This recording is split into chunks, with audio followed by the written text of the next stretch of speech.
Today's episode of Chat and Chew is sponsored by Be Positive Productions and Multimedia Studios, LLC. I like to think of imagination as something akin to a superpower. Used in the right context for good, it can help bolster our aspirations and propel us closer to our goals. We visualize the outcome of our accomplishments and work toward attaining said thing. However, when used to propagate untruths, reality can become distorted. We no longer know what's real and what's not. The more often we repeat something to ourselves, the more likely it is to become our truth, and the lines between perception and reality begin to blur.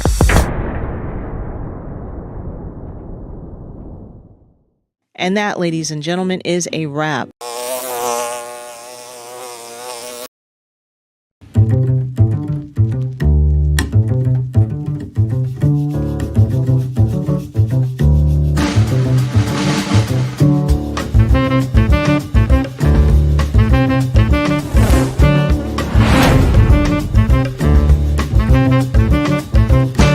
Please make sure you follow us on Facebook, like and subscribe to our YouTube channel, and of course, hit the bell to activate notifications that will remind you when we're on.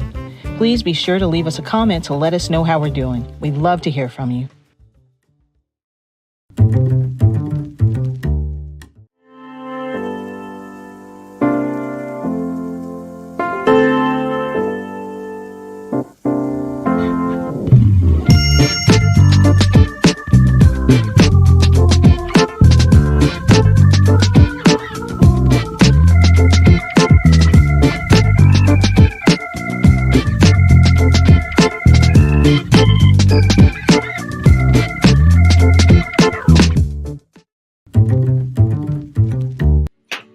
Welcome, James. Welcome to our this week podcast, Chat and Chew podcast. Glenn, glad to be here, and welcome to you too. Yes, sir.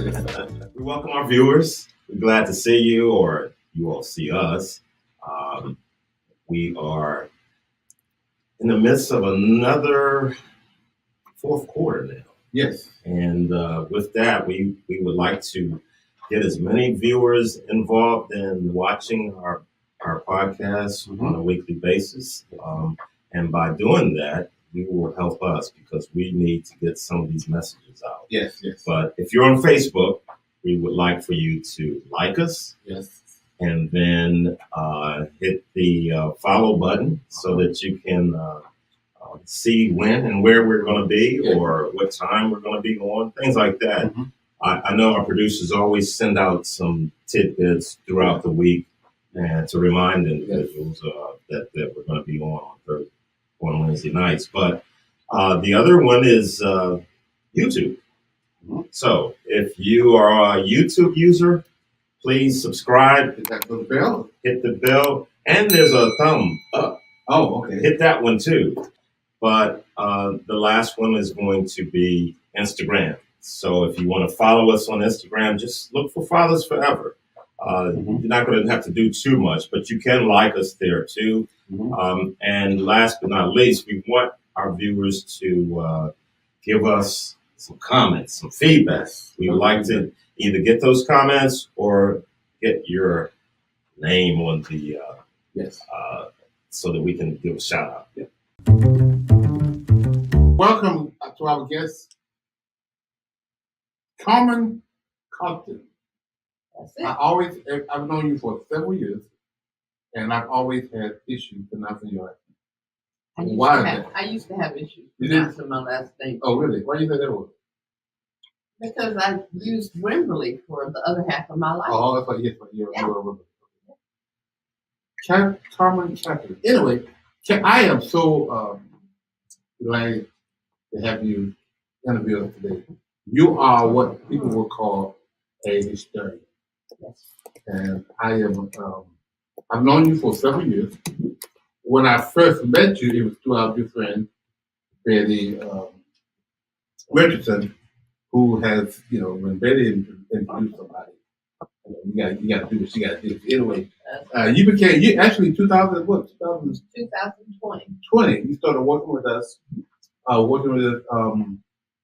actually as receptionist at the phone. And that was, that your skill level is so much more than a receptionist. You found that out later. And then you actually became very instrumental in us in getting Father Forever University up and running. I remember sitting out telling you what I wanted to do, and you came and sit down in this very room here, and we spent many hours coming together with Father Forever University. You laid it all out, and we taped it, and it's up and running now. It is. And I It's just an amazing time. yes. But actually, it was in the middle of the pandemic. It was. The pandemic had just started, and we wanted to switch, like everybody else doing. We're coming up with different ways to do it, and we came up with Father Forever University, which is the 12 weeks class that's going to be done online. Right. And so, since you also have done our newsletter, so you've been part of Father Forever Family since 2020. But you got big. You kind of grew up. You kind of outgrew us. You really did. So we're going to really get into the work you've been doing for most of your life, but primarily in the last 3 or 4 years, what you have been doing. And before we get into that, though, I want to tell us a little bit about you. Who is Carmen Cauthen? So I'm a Raleigh native. Raleigh native. I was born at St. Agnes Hospital on the historic St. Augustine's University campus. Really? Your alma mater. Yes, absolutely. I was born in 1959, the year that they took the last Black patients in at St. Agnes. It was a Black hospital. Right before Waiting Ed opened in 1961. I have lived all over Raleigh and in Durham. Mm-hmm. So I came home to historic Washington Terrace, which was the first apartment complex built for Black professionals in 1951. Wow. So we lived there. And then we moved a couple of places. My father was a pharmacist, and like his dad before him, and my mother was an educator. My dad bought a drugstore in Durham, in the Haytime community, from Dr. York Garrett, who had 2 drugstores in Durham. So we moved to Durham when I was, 3. Stayed there until urban renewal took out the Haytime community to build a highway. Moved back to Raleigh. He bought another drugstore here in Raleigh from Dr. Tom Hanlon. It's called Community Drugstore. It was located at the corner of Blunt and Moore Street. Good. So we moved back to Raleigh and have been in Raleigh ever since. My mother was one of the first teachers to desegregate the Raleigh public school system in 1968. That's when they desegregated the teachers. And then in 1971, they desegregated the students. She was at a white school in North Hills called Mary Douglas, and looked for a house to purchase close by work. And of course, in 1968, the Fair Housing Act had just passed. It was hard to find a house in a neighborhood that wasn't in Black Raleigh, in Southeast Raleigh. And what she told me then, we ended up buying a house in off of Ridge Road, which is a white neighborhood. And I didn't understand why we had moved to this white neighborhood. She said, we would have had to buy 2 lots in Southeast Raleigh to build the kind of house that we had. And that didn't make any sense to me. I was 9 then. And so I ended up growing up in a very white community in the late 60s, early 70s. Most of my friends, my Black friends, were in Southeast Raleigh. And so I always felt kind of like left out and left alone. Because at that age, you can't spend any time with your friends if they're not in the neighborhood with your parents. Right. You have to really get there. Right. And so my parents, my father was living in the drugstore. My mother was very active in the community. And so a lot of times I was just home. And I would read a lot. And one of the things that they also taught me was the importance of family, the importance of history, and the importance of what Black people did. I didn't learn these things at school, but I learned it at home. But I always loved history. So even in the library at the school where I was, they had a series of autobiographies or biographies of white people. I read every one of them. And I've always wanted to know who did what. Right. And I want to tell other people because it's just exciting to me to know what we did. And my mother's family is from Wayne County, from the town of Mount Olive. And I knew that our family was the reason that Mount Olive existed. So the railroad was going through that area. The town was not built. They sued my 4 times great grandfather twice to get the land to make the town of Mount Olive to put the railroad. Wow. And our family, that side of the family, had never been enslaved. And had, they always said they were Indian, had Indian in the background. But family history and family lore was always important. And they always emphasized, you got to know the family history. They would write it down, they would research it.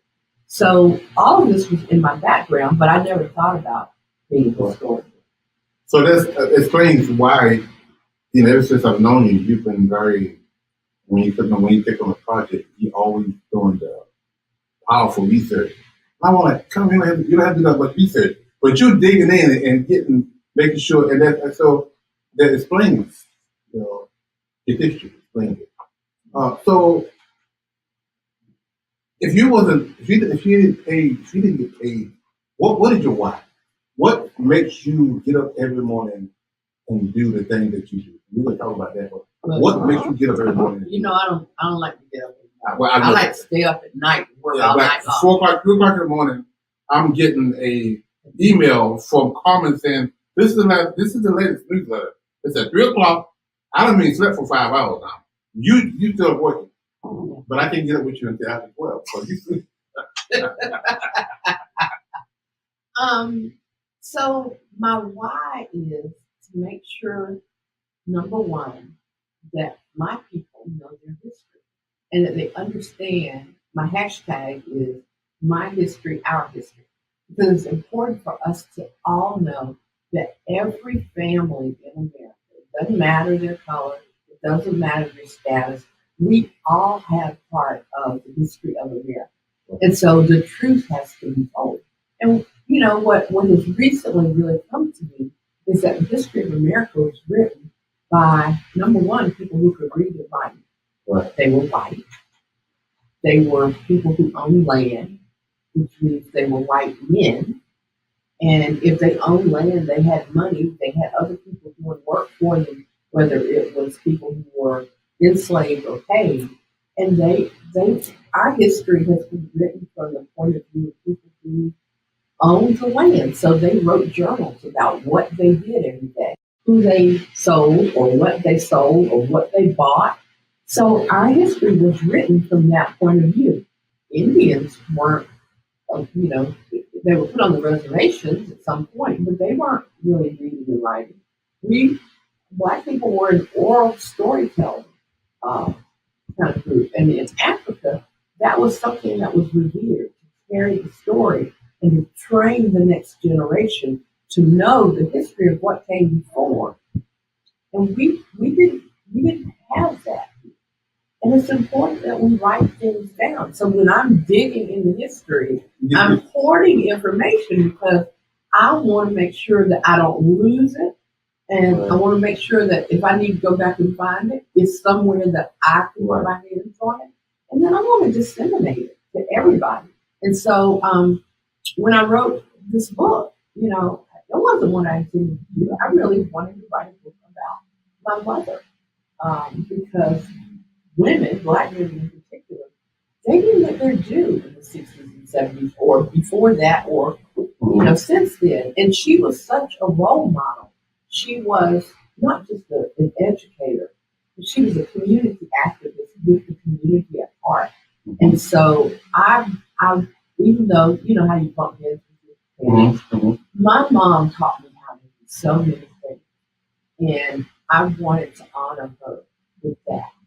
But I also worried about affordable housing. And so I was asked to teach some history about Raleigh's affordable housing. I bet you your favorite subject in class was history. I like history and I like English. Yeah, I did. You do which stuff you go, Yeah. So also, how important do you think it is for people to study their family history Oh, it's and go back and find out what my grandfather did and my great grandfather and my great grandfather? How important is that? And why is it that? And people are not spending lots of money to find out their lineage. Mm-hmm. So, and this generation, our generation, next generation, sometimes they don't seem to be that important. They're not necessarily looking for it.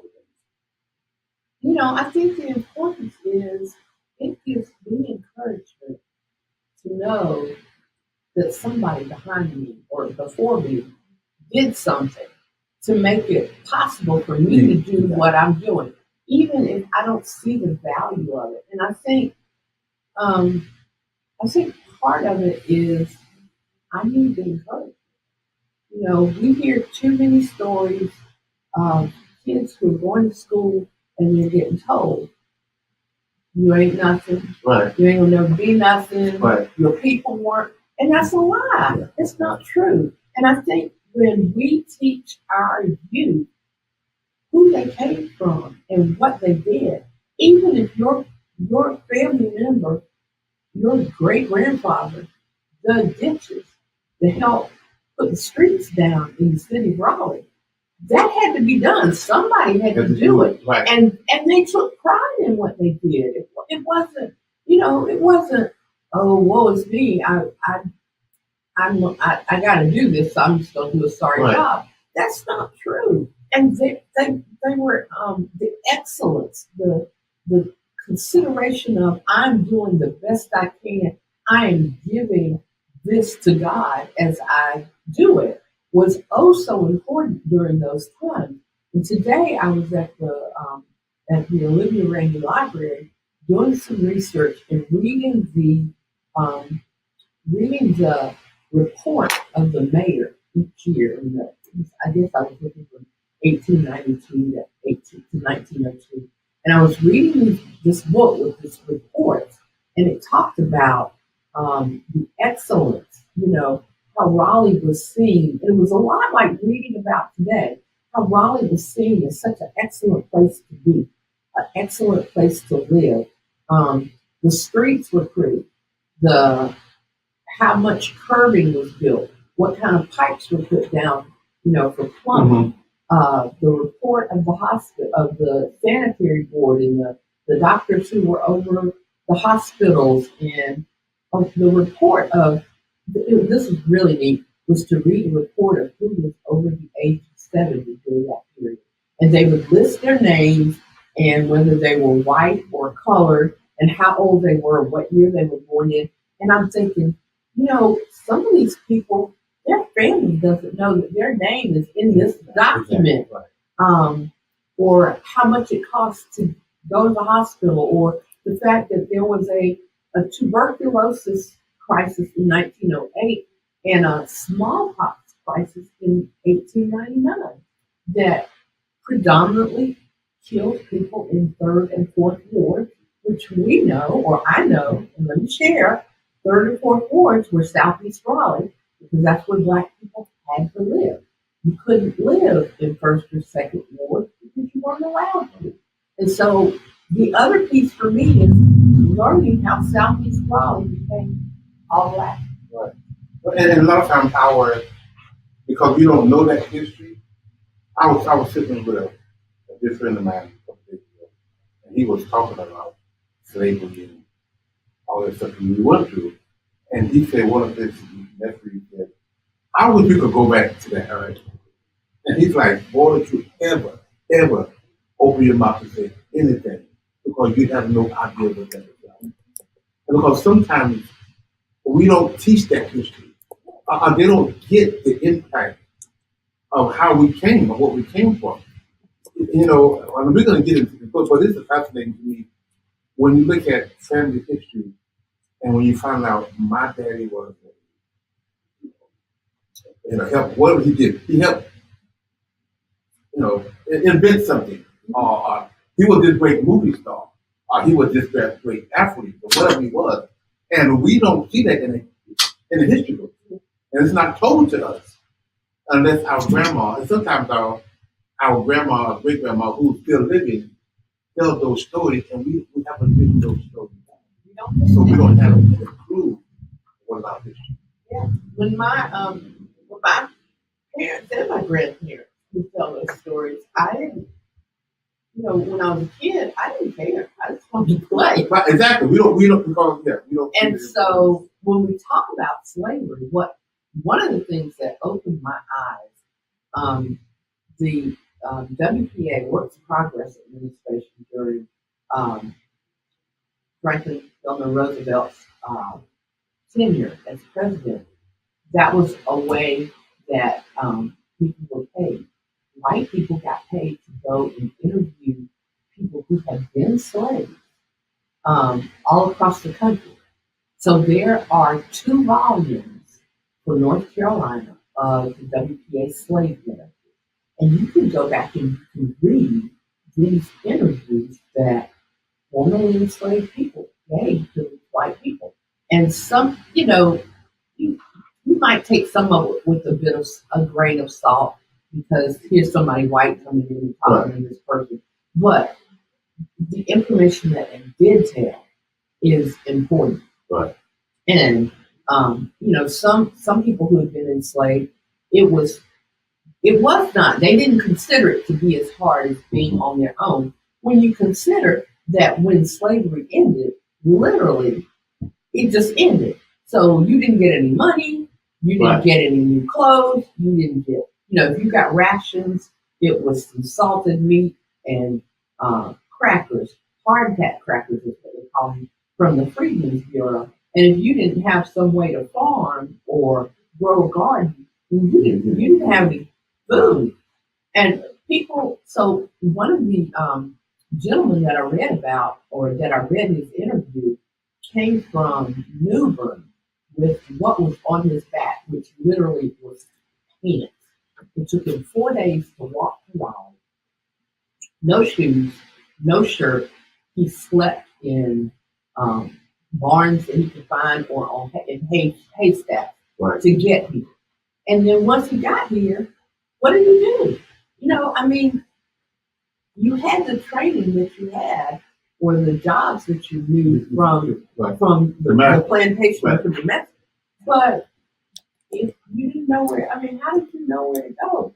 So it is just an awesome thing to me to see what people were able to accomplish after that with little to no help, because the Freedmen's Bureau only lasted for 3 years and it shut down. And they not only helped the formerly enslaved people, but because in the South, during the Civil War, people's money, their food, their children, and their slaves went to the war. And when I was digging last night, I was reading something that said 3 months before the war ended, the North was about to leave. And President Lincoln finally agreed to allow people who had been enslaved, who had escaped slavery, to join and fight. And they ended up with 200,000 more soldiers. Mm-hmm. Otherwise, the North wouldn't have lost it. And I didn't know that. Yeah, there's so many things that we don't know, not against as a people, but that we don't know. Yeah. You can tell me stuff right now that I don't know. So, which is, let's get to one of the reasons why I wanted to talk to you today. So tell us about, I know you're a historian. Tell us about the work you're doing now and how it is very necessary in the day we live.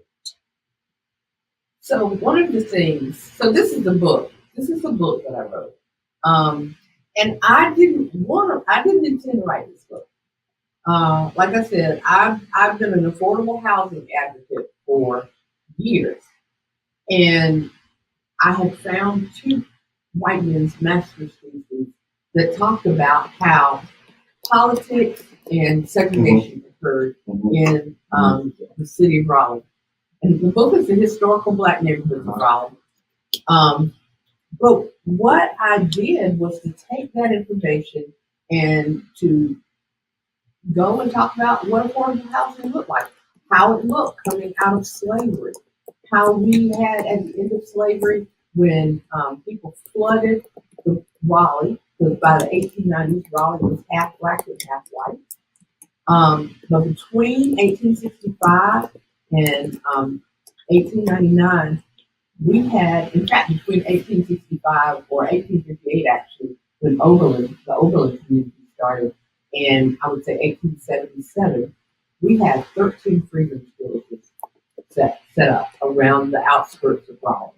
So Oberlin started first in 1858. It was a free people village. It was started by a man named Jesse Pettiford, who worked for the Cameron family, which was the largest slave plantation, Stagville, but it stretched from Durham to where we know of as Morrison House today. That family owned 30,000 acres of land and 900 slaves at the time slavery ended, but they think probably had over 2,000 through the years. Wow. And so we, Raleigh calls Mordecai House. We don't call it Mordecai Plantation. So most people don't know that that was part of that plantation.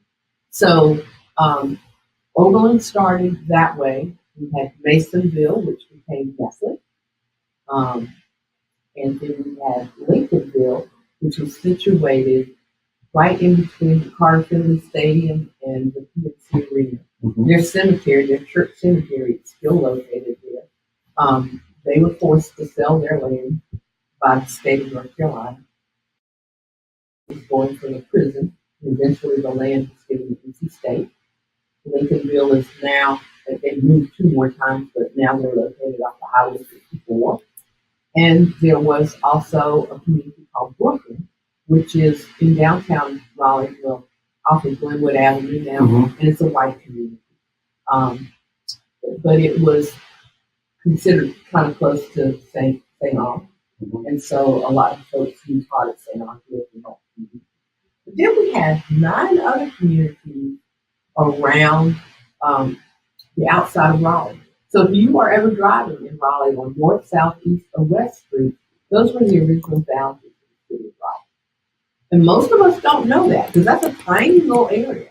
The city of Raleigh was platted so that the Capitol sat in the middle and 1 mile radius out from the Capitol was where the original boundaries of the city were. So if you're at the corner of Hargett and East Street, which is where the city cemetery is, that was the edge of town. And Southeast Raleigh grew up around it.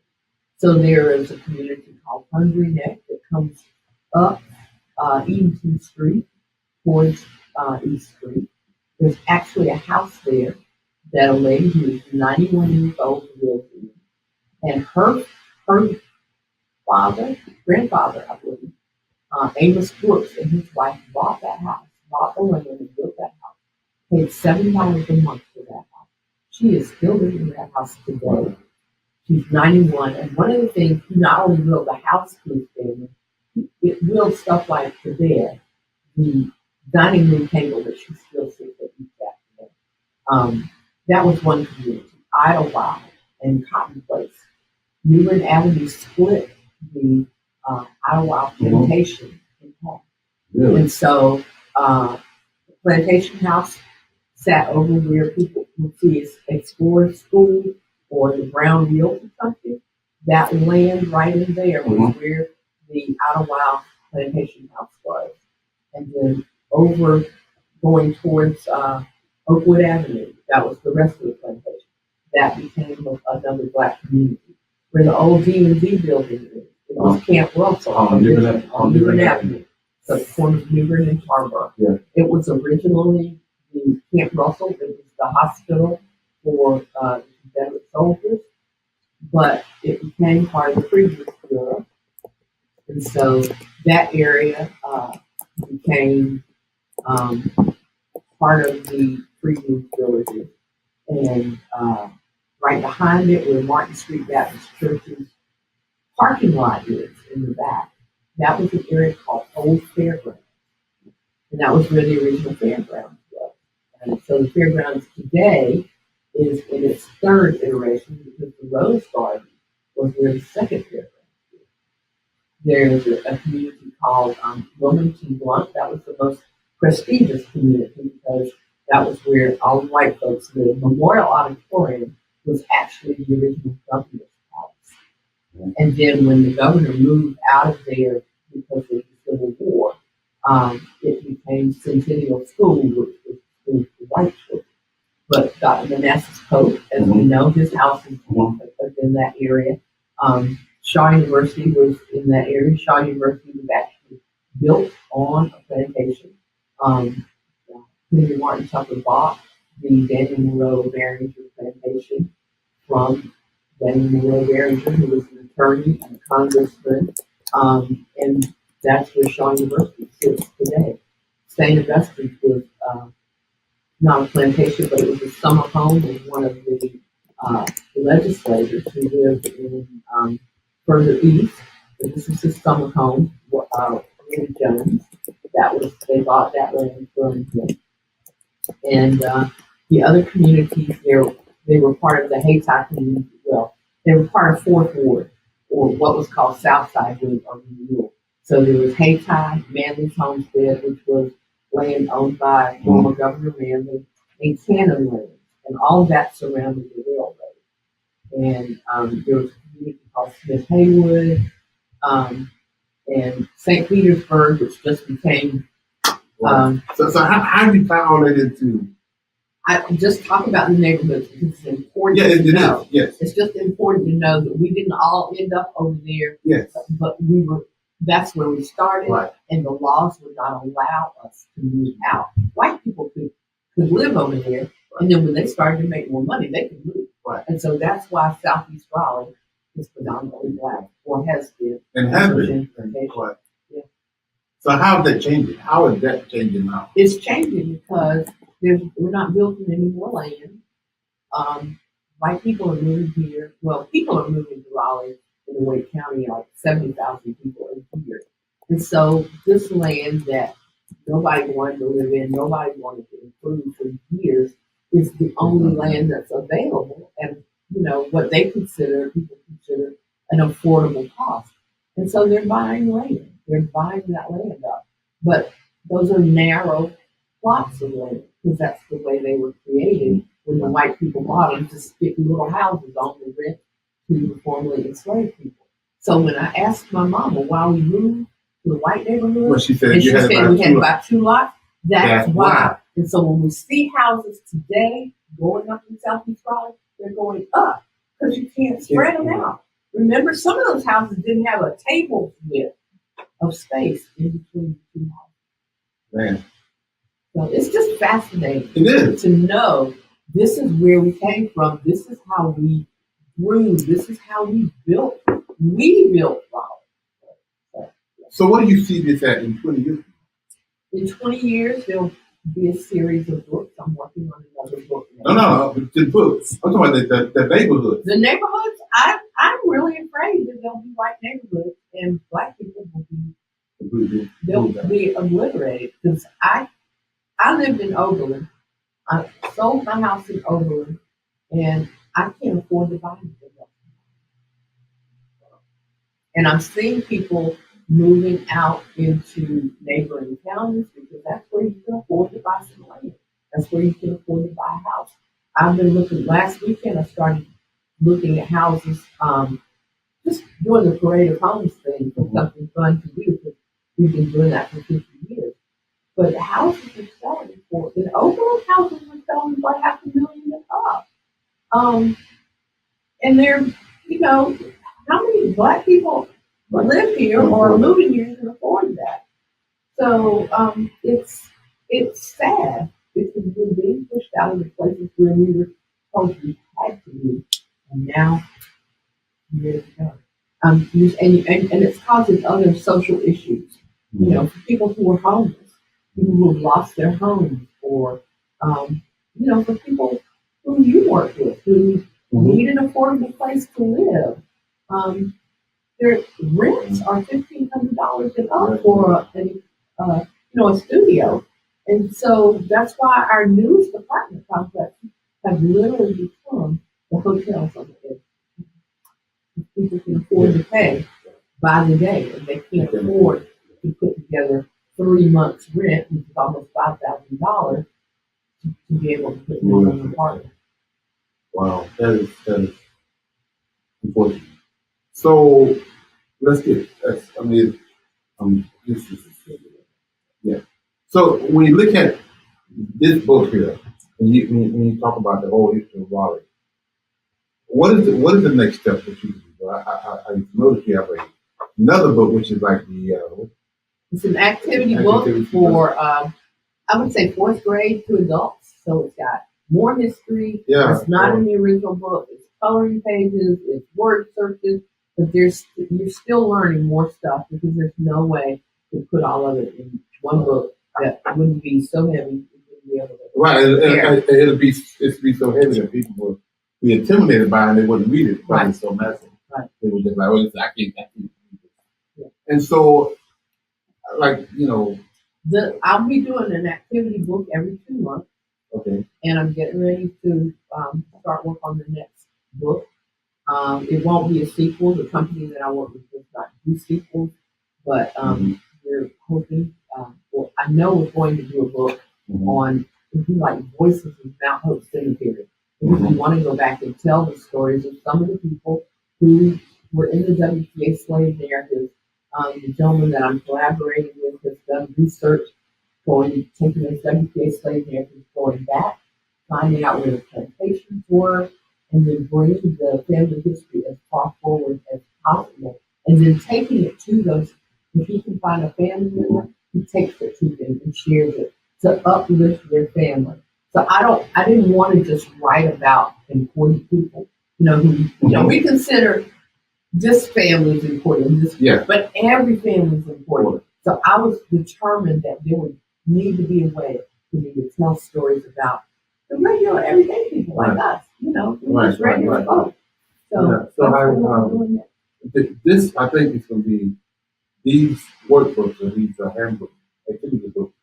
It's going to be very instrumental in teaching history to our kids, actually adults. Yeah, I've got lots of adults who like to color, so yes, and the pictures that are in them are original pictures that have been taken with the camera, and I have had someone to draw them. I tried tracing them, but my daughter told me to throw the tracing out. They wasn't right. So we are, but I love the fact that you'll have these historical pictures in your hand, and you can, kids can make them look like them. Right, so this lady named Lucille Hunter. So we have an elementary school in Raleigh that was named after her. She actually never taught there. Her husband was a principal there. She taught at Washington School. But her students, when they built the school, her students requested that the school be named after her. In North Carolina. And she and her husband had one child who died at the age of 15. She's buried at Mount Hope Cemetery. And she was an amazing woman. She lived till her late 80s. This picture that we've come to here is Gaston Alonzo Edwards, and a lot of people don't understand. He was the first licensed architect in the state of North Carolina, first Black licensed architect in the state of North Carolina. So it's not that we haven't been doing these things.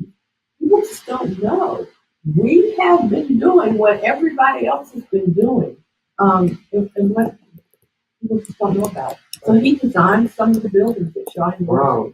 Yeah, this is these are, again, the teachers, you can't see it, but just reading a paragraph and a half about Mr. Dr. Love Cape. Yeah. So for those of you who are in Raleigh, you know that Lightner's funeral home burned a couple of months ago. That was his house. He sold that house to the Lightner family for their funeral home. But Dr. Capehart graduated from Shaw University Medical School. He also graduated from Shaw and was an educator first. He went to Mississippi and taught and came back and went to medical school after he had finished doing that. And then became a physician in practice. I know we have to go, but two more people, Mr. Charles Irvin and Miss Vivian Irvin.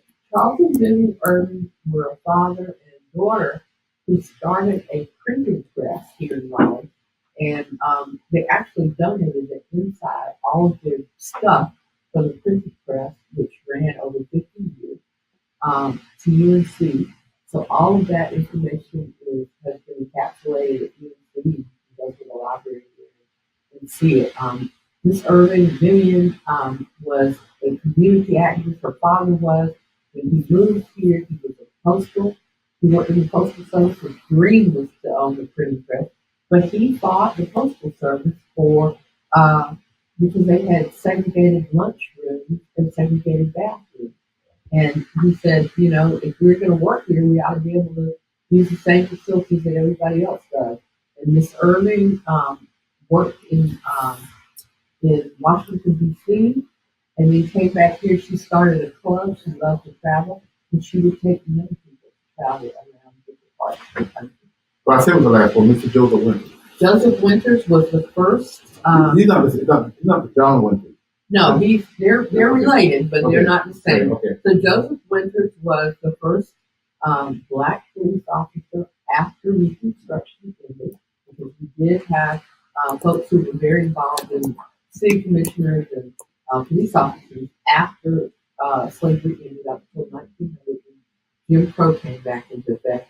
But Joseph Winters not only was a police officer, he started an entertainment company. So he brought people like Aretha Franklin and Jackson 5 and those kind of bands to Raleigh to play. So that's how we had a strong entertainment system here as well. I remember going to see Jackson 5 in a set of hot pants when I was probably in middle school back in the 60s. So, wow. Yeah.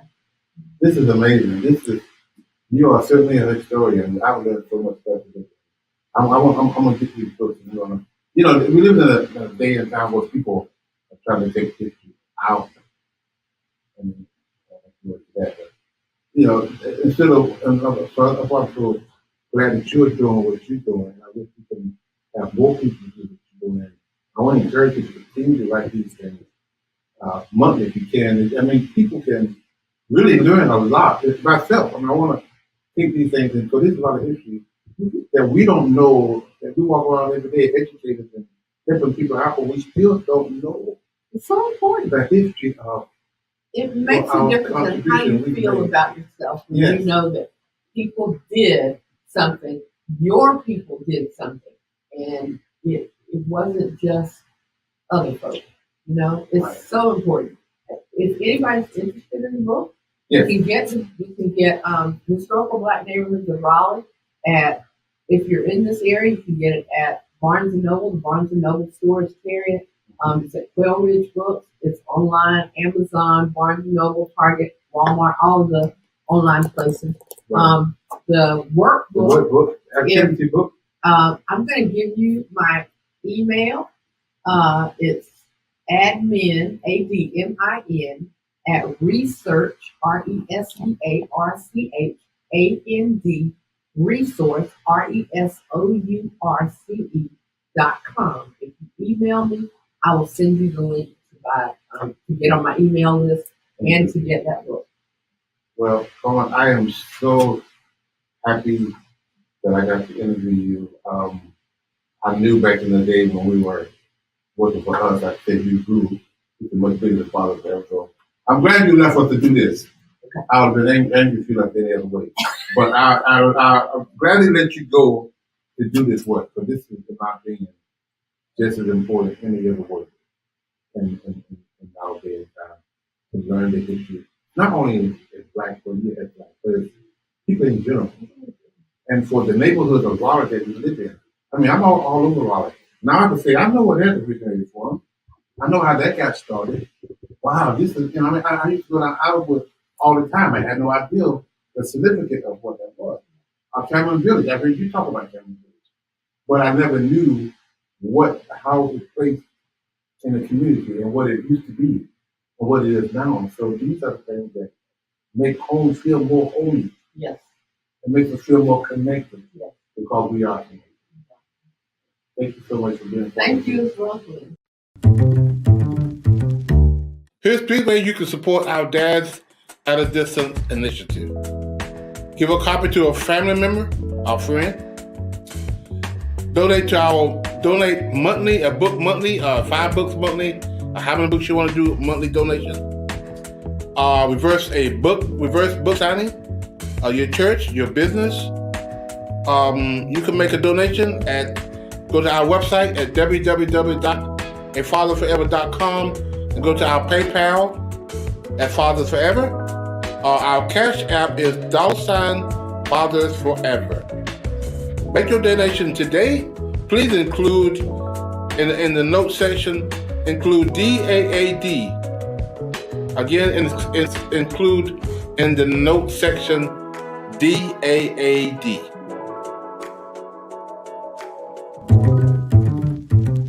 If you or someone you know would like to be a part of the show, please visit our website at www.afatherforever.com or call us at 919-779-9905. The Chat and Chew podcast streams Thursdays at 8 p.m. on YouTube and Facebook. To schedule a reverse book signing or to find out more information about how you can become a part of the programs you've heard us mention today, please be sure to stop by our website as well. Hello, everyone. Welcome to Fathers Forever University. My name is Glenn Warren, and I will be your instructor. Fathers Forever University is a remote learning experience where we take our 12-week class, and we meet here every Thursday night from 6 until 7, and we talk about fatherhood. We talk about domestic violence. We talk about where your child support money is going. We teach classes about fatherhood and how important it is to be in your child's life. So these 12 weeks is going to be very important for you guys to understand and the concept of fatherhood and what we're trying to teach you. Fathers Forever University is broken down into 12 weeks, and you can start at any time during those 12 weeks. The key to it is finishing those 12 weeks. Every lesson is in lecture format, where you listen to that lecture, and then on Thursday nights, we discuss that lecture. The Thursday night discussion is where your homework will be due. Part of your homework assignment every Thursday night is to one, we'll ask you the question, what did you learn? And the second question, how am I going to apply what I learned? We also have specific assignments for each lesson in the notes below. This has been an introduction to Fathers Forever University. Now let's get started in lesson 1.